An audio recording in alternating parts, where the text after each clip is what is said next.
Good afternoon, everybody. Just checking to see if you were paying attention this morning. I appreciate being here. I came a day early to absorb some local culture and work on my accent, so maybe by today I could sound more like a Pittsburgher. This is as good as it gets, so I'll just warn you to try to listen with a Texas accent. So today we're going to talk from the framework of 10 commandments of how to live well with Parkinson's disease. My part of the country is kind of known as the Bible Belt, and I first developed this thinking about a group in Houston, so we'll see how it plays in Pittsburgh today. So this is a thing about Moses, only it's Dr. Moses, of course, because he's saying take 2 tablets and call me in the morning. And in our groups, often I assume that's 2 tablets of levodopa. So first of all, you want to work with people on your team that are really smart about what they're doing with you. We've learned a lot today about Parkinson's disease. My personal opinion is that this is how neurologists often look at the body in general, that the rest of it is just there to carry around the important part. My first commandment is thou shalt not take thy doctors too seriously. Now, to the neurologist or other docs in the room, I'll apologize straight up for that and be happy to debate that with you later. Idiopathic Parkinson's disease is the formal name of the more common garden variety of Parkinson's situations. When I was first working in movement disorders, a neurologist in Miami told me, he said, idiopathic, what does that mean? Well, I gave him my best medical nursing / answer, and he said, no, it means many times that the doctor's an idiot and the patient's pathetic, and even working closely together, they can't figure out what's wrong. So that I know that some of you have worked hard over the years to pinpoint an accurate and real diagnosis for yourselves. I encourage my patients to think about what we do with them in healthcare as part of their team as suggestions versus medical orders. If you'll let me use a sports analogy, and I'm gathering this is a big weekend in sports here, you're not only the quarterback if you have Parkinson's disease and we are the coach, but you're the team owner. It's your body, it's your brain, you are the one, and people do best who learn a lot about their disease, a lot about their wellness plans, a lot about the medication, so that you're not just a partner in the decisions that are made over the years, but you become the senior partner. I'll comment, I'm going to be in so much trouble on the panel later. My second shot about doctors is everybody needs to make sure you have a real doctor as well as a neurologist. I'm astounded at how many people come in the movement disorders clinic and wonder if we could check out rattly sounds in their chest. Or I had one lady when I was still at Barrow that wanted one of the neurologists out there to do her pap smear. That's just a bad plan, so I won't elaborate because I only have 30 minutes, but I hear that most of you get that. We are not talking a lot about medications today, which I really love the different focus that I'm learning that the Phinney Foundation puts on things. But basically, if you do have a little bit of money, we are at a stage pharmacologically in this country and in Western Europe where if you've got some cash, you can indeed buy yourself a better brain. Now, so we don't want to completely disregard the importance of medications. Thou shalt pace thyself. Now, that means learning to cope with when you're on, the brain is switched on, and when you're off, and pacing your activities to meet that reality in your lives. Learning to say no to people and events that don't fit your mission or drain your energy.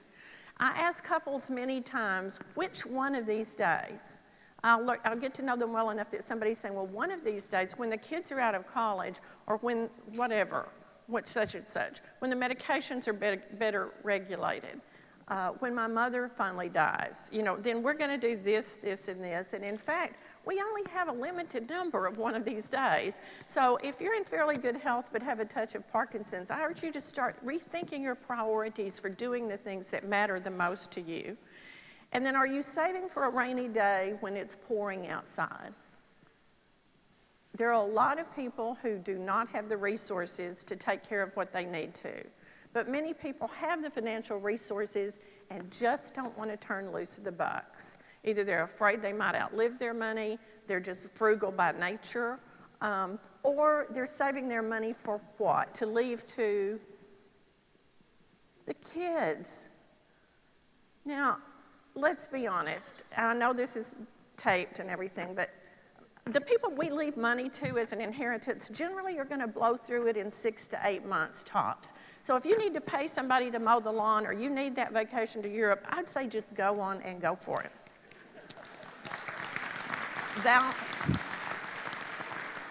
Thou shalt not fall. Now that sounds silly, doesn't it? My father had Parkinson's disease, which is not why I went into this line of work. Dad developed problems in his 80s, and I always thought it was gracious of him to develop the only condition I knew how to treat. But he kept falling, and they'd call me from the hospital when I was out of town on a speaking gig somewhere. So it became kind of a family joke, and I would say, Dad, please don't fall before Tuesday. I'll be back on Tuesday. And he said, well, that's why they call them accidents, honey. But a lot of these accidents are actually what David Letterman used to refer to as stupid human tricks. You know, if you're over 70, your stint on a ladder should be up, Parkinson's or not, you know. So we need to learn to do the things that our bodies can accommodate best. From a physical therapy standpoint, which I am not, but I have a lot of good company here that knows these movement tricks, to honor what your natural turn pattern is, to make U-turns when you're reversing directions instead of pretending like you can still pivot per runway model. To implement a no-carry policy. If you're carrying your plate and a glass from the kitchen counter to the living room to watch TV while you dine, then make 2 trips. Don't carry something in both hands. You don't want to be, I had a patient not long ago in Austin who fell, broke her hip, but bragged she didn't spill her iced tea, you know. And I'm going to not touch on aging in place, but I notice in various places in the country where I go, people are really hopeful of staying in their lifetime homestead for as long as they live. And if you have a bit of Parkinson's disease, that may require some serious advanced planning, you know, if you live in a 3-story structure. So that's worthy of our discussion maybe later in the breakout. Thou shalt speak in a loud voice and try not to answer thyself. I listen to a lot of debates in exam rooms where the discussion is whether it's her Parkinson voice or his hard of hearing. That's the dynamic. And the answer is it's all of above. So I think if we were doing speech therapy earlier in the course of the Parkinson experience, people many times would do better in their efforts to communicate. And so much of our relationships are really balanced by the communication. I encourage people to sing. I had a big time with the music stuff this morning and love it that you all were doing that. To practice effective communication, I'll talk about that a little bit more in the caregiving piece in a minute. I'm going to talk about marriage, not because I think it's the only valid relationship model, but because it's the one I know the best and therefore can make fun of with the most competence. From the time we begin courting, if you will, till those years when we hook up with what we think is going to be, we really intend to be our partner for life. Men and women just tend to say things differently. Have you ever noticed that? Here she's saying, I don't know if you can see the captions on the slide, the little kitty's saying mew, and the cow's saying moo, and she just says whatever. So they're communication styles. The controller says, I'm not bossy, I just have better ideas. The peacemaker, that's obvious, I think. The negotiator says, I'll try to be nicer if you'll try to be smarter. My team in the clinic thinks that's mine. The passive aggressor, those are the people rolling their eyes. So as a caregiver, it's very easy to go from being the coach to the nag to the whatever people. If you don't know what that looks like, if you just hang out for a little while with a young teenager, you'll get it really quickly. Encourage people to have intentional dialogues. You can't have that by-the-way conversation from another room about something that's important. You have to sit face to face. If your voice is a touch dysarthric with the Parkinson's, you have to deliberately speak up. For those of us who interact with folks with Parkinson's disease, we need to remember to wait and let them finish their own sentence. We cannot guess accurately what the rest of that sentence was for the most part, and that's a learned skill for caregivers and those of us in healthcare working with you.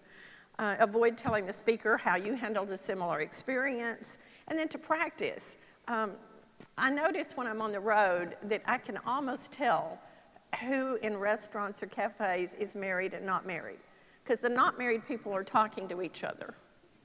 The married people are reading the newspaper at breakfast or whatever, you know, so we have to keep that skill alive to practice actually talking with each other. And it doesn't necessarily get easier or better just because people have been together a long time or in the presence of a chronic health problem like Parkinson's, does it? Thou shalt drink water religiously.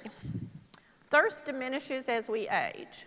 At 40, you can't see. At 60, you can't hear. And from about 70 on in, the sense of thirst, just like the sense of smell, even without Parkinson factors, begins to diminish. So you're paying for these pills, you're eating this food, but you're not absorbing it if you're not taking in regular amounts of water. And I encourage people with Parkinson's in particular to schedule your water intake just like you might have scheduled medication doses throughout the day. It's extremely important. In my part of the country, in Texas, we see a lot of subclinical, and for that matter, clinical dehydration where people need to be in the emergency room for fluids. But it's a big problem, and it can really be a problem with delirium and other things related to the Parkinson's. Thou shalt not drive if thy friends are terrified to ride with you. And I've gotten where that's my test, guys, in the clinic. It's not, do you still drive? But turning to the spouse or the adult kid and say, I don't even ask the family member, do you think he should drive? I ask them, will you ride as his front seat passenger? That's the test. You know, everybody, I hope you know, we call it the DPS in Texas, the Department of Motor Vehicles or Department of Public Safety in a lot of states.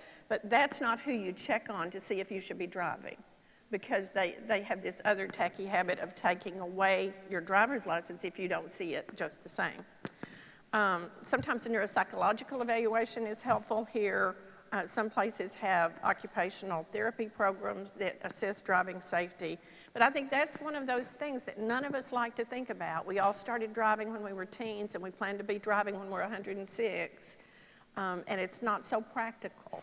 And so just like thinking about your housing situation, to give yourself permission to open up what are our alternatives if I can't drive going forward, to think about that in advance.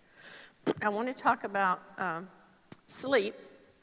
Thou shalt sleep by night and nap by day. Now, what do I mean by that? Because a lot of you feel like you're taking a few too many daytime naps anyway. And speaking of that, David, I'll address this to you so I don't offend anyone in the Phinney Foundation.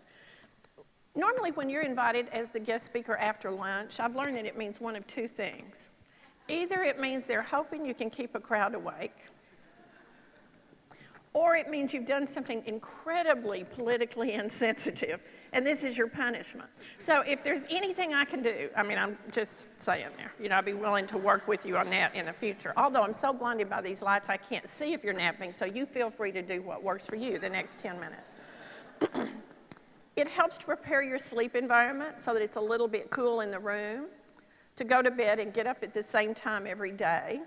All these habits are referred to in the literature as sleep hygiene. I never really understood how that tag got on things. It sounds like, do you wash carefully before you go to bed?